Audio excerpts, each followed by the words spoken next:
All right. Well, good morning, everyone. Here we are talking with a very special guest. We've got Nate Custer from Fema here with us as we talk about, because even though it's been, a month and a half now since we dealt with the winter storm in Texas and Oklahoma in this area of the country. I mean, people, thousands of Texans and Oklahomans are still dealing with the impact of that. Their lives completely upended, people having to move out. I mean, this has even happened in my family, which I'll get to that, to the specifics of that here in a little while. But we wanted to get Nate on here to be able to talk about, how people go through the process, because everybody's heard about FEMA when the hurricanes come through, people get with disaster, but it's not something that we typically deal with, here in North Texas and Southern Oklahoma specifically. Nate was telling us before we went live here that actually he worked the Moore, Oklahoma tornado back, 2013 or whatever. So, he has experience in this area, even though he's joining us from Virginia today. How are you, sir? I'm doing well, Dave. Thanks very much for having me on.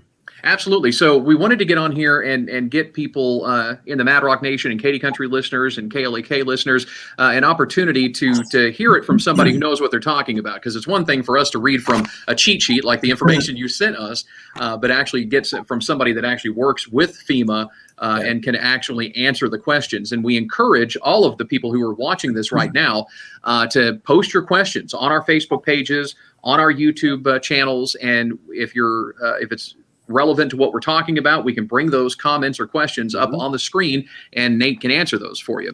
So let's sort of just kind of get started at the beginning of this, Nate. So people that have been impacted by the winter storms in February, what's the first thing that somebody who's impacted should have done already? If you have homeowners insurance, call your insurance company. But don't let that hold you back from registering with FEMA. Call the insurance company, give them all the details. Presumably, a lot of people hopefully have already done that by now. But you also can register with FEMA, and that can provide some funding for emergency home repairs. Let's say your insurance comes up short. You turn out to be underinsured. On a case-by-case basis, FEMA may be able to give you a grant. That's money that does not have to be repaid. A grant to take care of some of those home repair costs. Now, some people may have already early on, they simply had no choice but to hire a contractor and spend some money to do some emergency repairs. Hopefully, those people have saved those receipts, and it's always a good idea for people to take photographs, especially early on, of what the damage was. So you register with FEMA two ways, Dave. The quickest, easiest way, available 24/7, is to go online at Thedisasterassistance.gov, Thedisasterassistance.gov. If you don't have that online capability, you can call in at 1-800-621-3362. Okay. And that's from 6 a.m. to 10 p.m. I actually have that scrolling there, Disasterassistance.gov down there at the bottom, or 800-621-3362. That's from 6 a.m. to 10 p.m. Central Daylight Time, based again on the cheat sheet you sent me there, Nate. I appreciate you sending me that. Right, the phone, those are the hours for the phone line. Of course, the online is around the clock. Now, I did notice information you sent here. If you have insurance, file a claim with them first, and then you apply to FEMA. But it does, you have a little asterisk there that FEMA does not cover insurance deductibles. That was an important thing, I thought, on that. We don't cover insurance deductibles. We don't duplicate whatever settlement you may get from your insurance company. That's why, even though you've registered with FEMA, you may not get a grant from FEMA until the insurance settlement takes place. But that's why you say, go ahead, Dave. I was just saying, that's why you say don't delay. Go ahead and submit your thing with your insurance and do FEMA at the same time. That's correct. Yeah. Now, here's what happens, Dave. Typically, before the pandemic, a FEMA inspector would call you, and he or she would make an appointment and come out personally and look at your property and just see what the damage was. Now we're doing what we call virtual inspections. Okay. As so many things have been virtual in all lines of work and endeavors for the last year. where the inspector will call you, and if you have the capability to do video back on your phone with FaceTime or with an Android application, the inspector will sort of talk you through pointing your phone and showing the damage. Now, you don't have to have that phone in order to complete that part of the process. If you cannot get back a two-way video link with the inspector, he or she will just ask you some questions to describe the extent of your damage.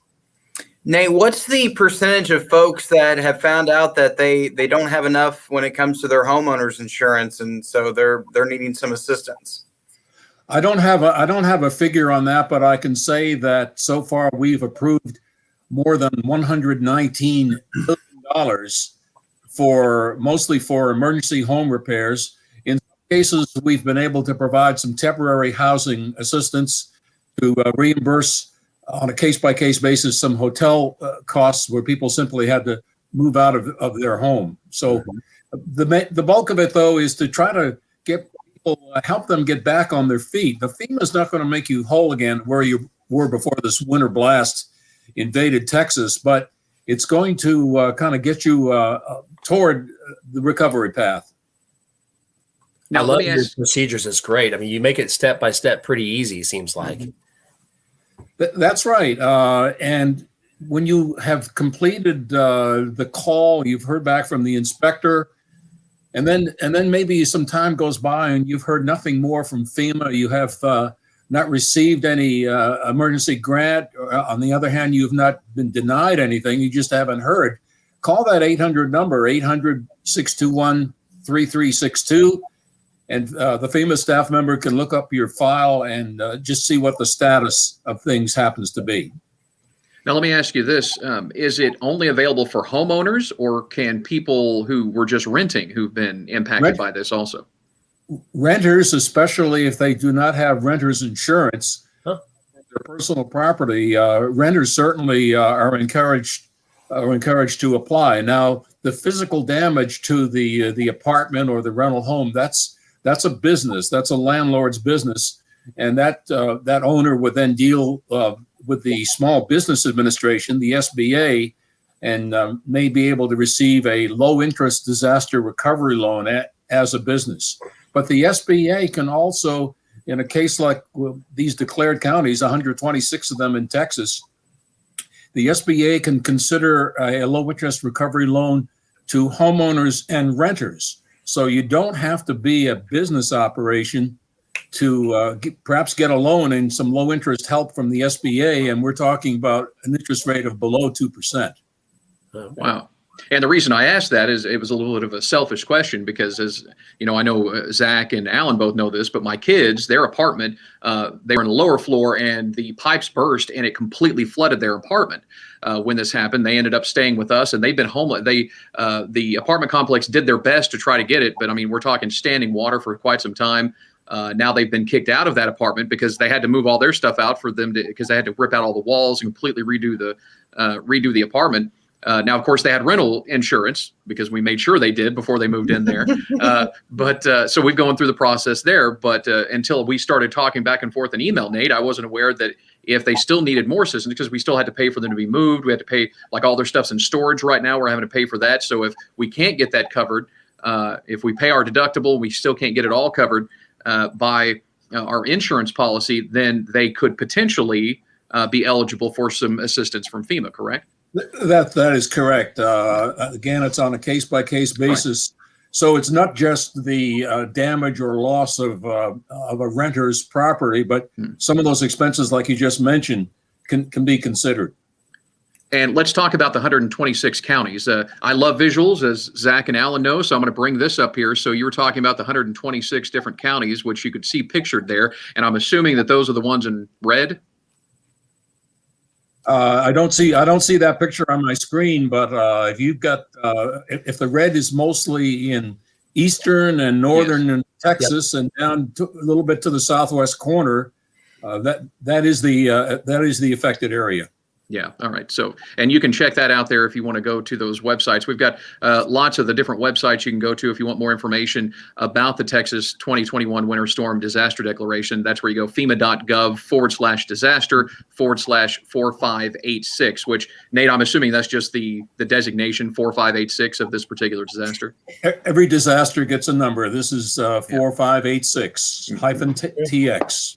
I mean, that covers all of our North Texas listening areas there. I mean, Cook, Grayson, Denton, Collin, Fannin counties. I mean, that's just wow. It's just a lot of folks affected by that winter storm. It's pretty solid. There's a couple of exceptions up toward the northeast corner of that of the Dallas market, and a little bit in the Sherman area. There's a bit of a few places here and there, but it's pretty widespread. Mm-hmm. So you actually had emailed me this morning saying that that FEMA on the YouTube channel had posted a new video, even with sign language on there, talking about how a disaster declaration is actually instituted. Can you kind of go through some of those? I mean, how is it that FEMA decides this? How is it decided that this section is included in a disaster declaration? Well, first, all disasters are what you might call local.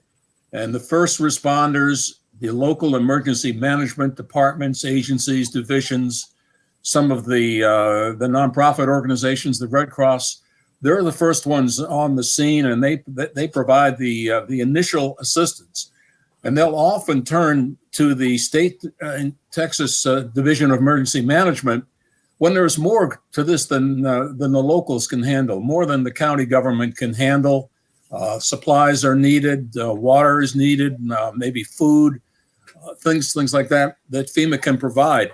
If the state then feels and finds that this is pretty widespread, and this is a lot of the territory, a lot of counties got hit by whatever it was, a winter storm, a flood, tornado, hurricane, then the governor will approach FEMA, and the governor will request through the FEMA channels what amounts to a presidential disaster declaration. And that's what happened on February 19th for this mid-February wet weather event that Texas had. So it kind of goes up through the chain. And if a disaster is more than local and state agencies and resources and supply chains can handle, then it could very well be classified as a disaster declaration. So we've talked about a lot of, you've covered a lot of the stuff that's actually covered. Disaster assistance include the grant money to help pay for emergency home repairs for disaster-related damage to the primary residence, uninsured and underinsured personal property losses. It says here, lodging expenses, reimbursement for individuals whose home was inaccessible or uninhabitable during the disaster, if not covered by insurance or another program. But it also includes on here, I didn't realize this, medical expenses incurred from the disaster. Now, does that mean if you have medical insurance, you cover, how does that work? How does the medical insurance That would work? mean an injury that occurred because of the disaster, whether it was some piece of debris that fell on you, something that's directly disaster related, not an ongoing medical or health situation, but something that came about just because the disaster happened, and that resulted in some kind of a health impact on the individual. I think I've been like taking over this entire interview. Alan, do you have questions for Nate here? I'm just sitting with my mouth open. You know, Nate, we had so much. I'm learning so much this morning, and you probably through your records. I mean, we had thousands and thousands and thousands of busted pipes when this thing came through.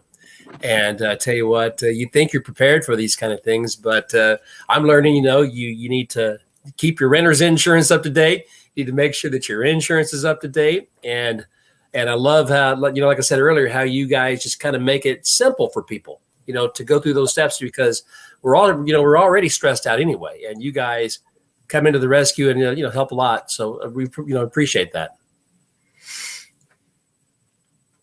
So let's talk about the Thedisasterassistance.gov. So here's if you go to that website, Thedisasterassistance.gov, you're gonna see the map where you can click and you can find out if your area is included in the disaster area. If you click on the individual states. Now, I was talking with Nate before we went live here today, just saying that, we have a lot of listeners and viewers in North Texas, but we also have a lot in Southern Oklahoma as well. And even though his specialty and his focus is on Texas, some of this is also available to our viewers and listeners in Southern Oklahoma, but you need to go to Disasterassistance.gov and click on the state of Oklahoma there to be able to get that information from that particular website right there. So it looks like we lost Nate for a minute, but we'll see if he'll pop back on here or not. But a lot of information available, a lot of things that I wasn't aware of with the stuff that Nate had sent me. So, I mean, that's one of the, if you live in one of those counties, the 126 disaster declared Texas counties, you can go to that website, disasterassistance.gov. You can call that 800 number there, as you see scrolling down on the screen, 800-621-3362 from 6 a.m. to 10 p.m. Central Time.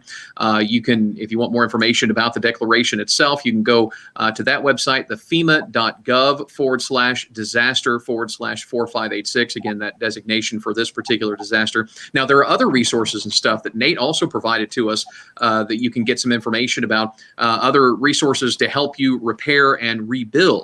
You can go to FEMA.connectsolutions.com/TXMIT. So if you're watching this video in replay, you might want to pause it there so you can write that website down, because it's a bit of one right there. FEMA.connectsolutions.com/TXMIT. Now, there's another thing, if you need assistance during this process, because I know it can be frustrating. I mean, this whole thing dealing with the kids in their apartment, and, my son's staying with us and my daughter's staying, so they've become like couch surfers basically for the last month and a half, trying to find a new apartment and get their stuff going.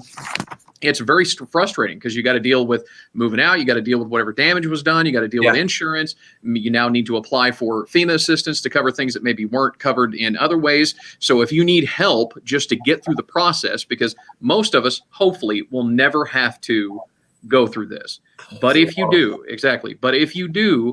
the good thing is that there are people that can help you. I mean, all these websites, and there's another telephone number that Nate sent to us that I wanted to share with you. That you can contact a FEMA community education and outreach specialist that can assist you on your recovery journey after being impacted by one of these disasters. It's a different number than that other 800 number. This is an 833 number. 833 FEMA for US. That's 833-336-2487. I mean, a lot of information we covered in the last, almost 20 minutes, not quite 20 minutes. But hopefully that helps you out if you live in North Texas. But again, if you even live in Southern Oklahoma or one of the other states, because if I bring that back up there again, the disasterassistance.gov, not only Texas and Oklahoma, but also Louisiana, other parts of the country were impacted as well, that were impacted by this particular thing. So 126 different counties in Texas impacted by that. And those are the red counties there you see on that particular map. So Dave, this is kind of producing on the air here, but am I able to take that info that's scrolling and put it in the comments? So that way people. Yeah, if you'd like to, absolutely. Mm-hmm. Let me go ahead and do that. Probably a good idea. I probably should have thought of that. I didn't do that. I bet you Nate stays so busy just constantly. He's probably running off to a different disaster right now. I mean, it's something else. That works. Look at you. Yeah, there you go. I see them in the comments now. So you got the direct links that you can go to and get that information, so you don't have to pause the video. Good job, Zach, to get that information. I did one thing today. Yeah, I know, right? Outstanding. So that's fantastic. So what else did we not cover? I think we pretty much covered most everything, didn't we? I didn't know that much about FEMA till this morning. So yeah, I had absolutely no idea, but I want to bring that up there again. Register for that FEMA assistance. If you live in one of those counties, we'll go through each one of these again, and then we'll get back to our normal stuff, and hopefully people can utilize these resources. So you go to disasterassistance.gov. You can call that number 800-621-3362 from 6 a.m. to 10 p.m. You can get more information there about the Winter Storm Disaster Declaration at FEMA.gov/disaster/4586. You can go to that FEMA.connectsolutions.com/TXMIT. And of course, if you're all frustrated and screaming and yelling, want to, hit your head up against the wall, just going through this process, it's difficult. We get it. You can contact one of those FEMA community education and outreach specialists. And there's the 833 number, 833 FEMA 4US, which is 833-336-2487. I think that pretty much wraps it up, doesn't it? Yeah, and like what we just talked about, all this info is in the comments, so that way maybe it'll make it easy for you to get that information. You can screenshot it or send it to somebody who needs help, because we had a lot of folks here in Texoma that were affected by busted pipes and just absolutely just took out their apartments, homes, and businesses too. That was right around Valentine's Day, wasn't it? Right. Oh, yeah. It was. Yep. Mm-hmm. I've never been so excited for summer in my life. Yeah. Dave, were you like when your son came back home? Were you like, hey, wait, your room's been transferred? You were. I'm ready for him to go. I love him, but I'm ready for him to go. Oh, okay. Yeah. We're helping him find a new place. But also big thanks to Mr. Nate Custer there for joining us today to give us the information and the info on all of this stuff to help people in our listening area and our viewers maybe get back on track. It's all helpful. All right. Well, thanks a lot for watching. See you again soon. See it.